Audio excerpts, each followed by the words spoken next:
Kita buka dengan informasi pertama, Saudara. Iriana Joko Widodo beserta Mufidah Yusuf Kala dan rombongan melakukan kunjungan kerja ke Aceh. Sejumlah lokasi dikunjungi, salah satunya PAUD Permata Hati untuk bermain sambil belajar bersama anak-anak.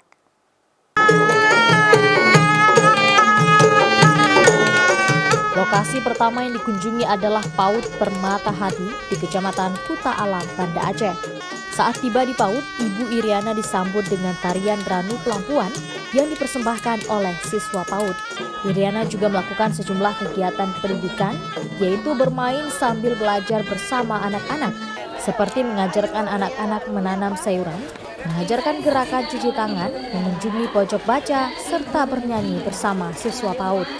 Iriana dan Mufidah juga berinteraksi dengan siswa dengan memberikan kesempatan untuk maju ke depan.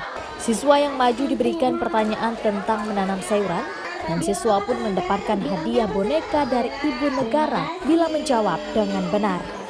Selain itu, Iriana dan rombongan menyerahkan bantuan berupa perlengkapan bagi guru dan siswa PAUD. Setelah berkunjung di PAUD, Ibu Iriana beserta rombongan langsung bergerak ke lokasi Puskesmas Meraksa, Banda Aceh untuk melakukan peninjauan pelaksanaan inspeksi visual asam asetat atau IVA tes serta memberikan sosialisasi masalah kesehatan. Alat permainan edukasi. Nova Mistayanti, Kompas TV, Banda Aceh. Baik, terima